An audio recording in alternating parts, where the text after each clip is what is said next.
There are 5 of these, and there's no tangible benefit from these. You're not going to get a tangible benefit. You're not there to get some object. You're going to get punyam. Punyam means good karma. You're going to get a settled mind. You're going to. There's an unseen. It's called adrishtapala. The result of these is unseen. There's no tangible benefit from them. But it's absolutely essential for producing a sattvic mind. So the first one is worship of God in any form. It's called Deva Yajna. One we do, I don't know how you do it, but Ramana, why is Ramana's picture here? That's called Deva Yajna. Why do you have a picture of Ramana?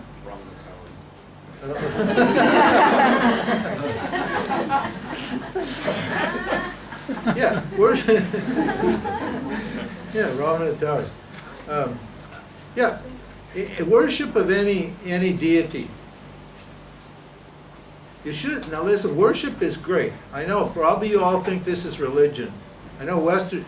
Does anybody here really like religion? Yeah. See, everybody's going no. Religion's bad. Well, I can understand it because maybe there's a few people here. I actually love it. I love religion. I think it's great. If you understand what religion is. Because religion's the greatest way to get your mind purified and holy and happy. So there's no better way if you understand what religion is. But our contact with religion has been so unfortunate that we've just thrown the baby out with the bath.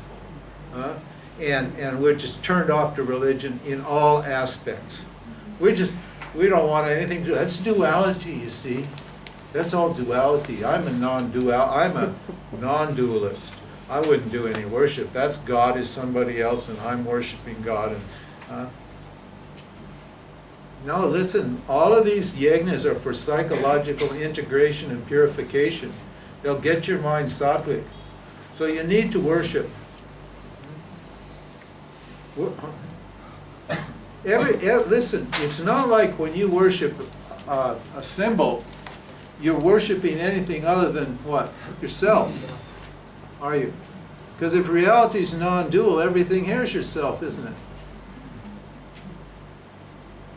We're going to see the kind of yajna. So if you can't see the self, then make a symbol of the self. Ramana is a great symbol of the self, isn't he? Huh? There you see the self shining in the form of a purely sattvic person. You see how the self is without the clutter of an egocentric personality. Huh? You see the self living in a human body, apparently living in a human body. Minus those vasanas, minus all those ugly tamasic, rajasic vasanas, you just see the light shining there. So you worship that. That means you contemplate that. You show reverence for that. When you have your Ramana picture, you light a candle. You burn some incense. You say some mantras. And what? It focuses your mind. And through that symbol, your mind goes what? To the thing that's symbolized, i.e. to the self. And what's that going to do with your vasanas? It's going to sattvicize them. Purify them. It says, it can be telling the beads, japa, that's one. Visiting a temple, temple worship. Doing service or giving money to a church or a mosque or whatever. It's called Deva Yajna. Huh? Oh no, it's not in that thing. This is not in the Bhagavad Gita as such, but it's a part of Vedanta. Okay? So there's a lot more to Vedanta than just the Bhagavad Gita. And Swami Paramarthananda, you can find this on his website actually. Actually it's on a website called Veda Vichara by one of the disciples of Swami Paramarthananda. one of the top Vedanta sages in India today. He lives in Chennai. He's very logical. He put it all together. And so I'm just teaching from that. Just teaching. Ancestor worship. Oh, what are you talking about here? Excuse me, sir. Look, everything we've got has been given to us by what? Our parents and their, Isn't it? How'd you get here without your parents? And how'd your parents get here without their parents? See, like most of us, particularly in the West and everywhere, we got issues with our parents, don't we? We got issues. In fact, we love to blame our parents for all of our psychological dysfunction. My mom did this, my dad did this. And so we've got a lot of resistance, a lot of psychological problems associated with our childhood are still hanging on. You know all that inner child work and all that stuff? Rebirthing and all that, whatever it is, I don't know what it is. I didn't really have, I love my parents. I didn't really have a problem with them. I felt sorry for my parents actually, because they gave birth to me. You know, I thought they were the victims. They were. They were nice people and I was the devil. And for some reason my poor mother and my poor father got the likes of me. And I just made their life a living hell. So I didn't have an issue with them at all. But most of us feel like we're being victimized by our parents. And those feelings need to be healed. You've got to heal those. So, you know, don't they have, what is it, Memorial, Father's Day, Mother's Day, and all that stuff they have in our societies? That's when you're meant to, like, show some gratitude toward your parents, some reverence, some appreciation of the role that they you know, the suffering and the misery they went through to bring you into this world, and the gifts that they gave you. And that should be like a steady kind of worship until what? All of that psychological crap you've got around your parents, all those bad feelings and bad thoughts you've got toward your parents, till those things are what? Neutralized and disappear. And you can see your parents as what? As Bhagawan, as the self, providing you with an opportunity to get started here to work out your karmas. They've done you a favor by what? Providing you with circumstances so that your vasanas can get what? Worked out here, and you can continue on your journey to moksha.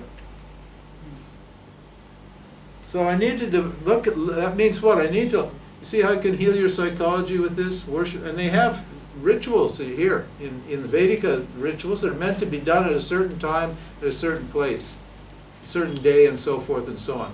Now we're obviously not part of that culture, but you can do that on your own. So you have to examine that and start worshiping your parents. Get rid of those bad feelings. Okay, here's another one. We're doing this now. This is a good yajna. Worship of the scriptures and the authors of the scriptures. You know how I'm always talking about how great the rishis are? That's worship. I have an amazing bhakti for the rishis. The rishis are the ones who gave us this Vedanta.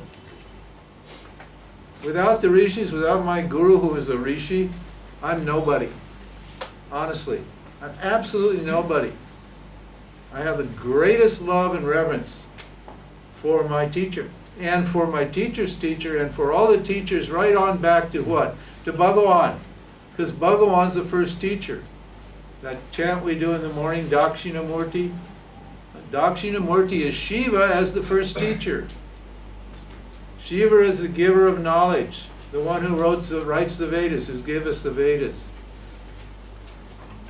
And how do you do that? Regular study of the meaning of the scriptures. Because the scriptures are just there to help us. And it cultivates devotion for the truth. That's all. So I should have every day, I should like spend half an hour take some verse from the scripture, or read my book. Try to just read a page. That book is so packed. And every day contemplate on that. See if you can sign on to the logic that's there. And don't move on until you can sign on to the logic. Because so then you take up the next day, you take up the next idea. And contemplate on that until you really understand what it means. It's a practice.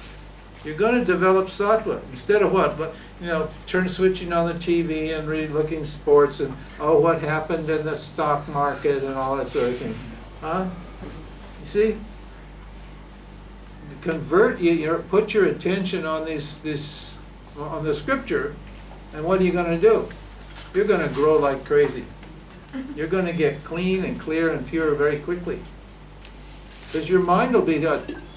You'll be cultivating these beautiful ideas in your mind. A service to this, the next one's called Manusya Yajna, that's service to humanity. That doesn't mean you got to go out and with great big projects to do good. You don't have to start an orphanage. It's good if you do start an orphanage. But every day human beings want something from you. I mean, God, I know it. Believe me. And I try to make myself as available as possible to help them and talk to them when they want. I obviously can't take care of everybody, but at least what? I give away enough of my time to serve humanity. And that keeps, what does that do? It removes my ego, the sense of I and mine, which is a huge obstacle, isn't it? Give away your money, that's okay, that's good too, but hey, giving your time is much more sensible. As Mother Teresa said, give till it hurts. When it starts to hurt, then you know it's working. No pain, no gain. Looking after, isn't it? If it doesn't hurt, you're not doing any sadhana here. It's like Bill Gates. Bill Gates gave $1,000 to a beggar. Did that hurt? No, that didn't hurt. That's like, I don't know. The guy makes what, $1,000 a minute. So what? Does that hurt? But when he gave 52 billion for world poverty or something, that may have hurt, although I doubt it. Because he probably figured out that he's got food, clothing, and shelter covered, so what's 52 billion? What does it matter? His wife loves him and so forth, so what's 52 billion? But, here's the idea is what? Make it a point to serve other people. That's a yajna. Instead of just, number one. You know how in your mind you're always thinking every time, what's in it for me? I'll tell you what's in it for you. Getting rid of the idea of what's in it for me. That's a good idea to get rid of. I was talking to my mom about consciousness and God and everything. And she said, well, James, she said, that's all well and good, but the Lord doesn't bring in the bacon. And I said, Mom, the Lord is the bacon.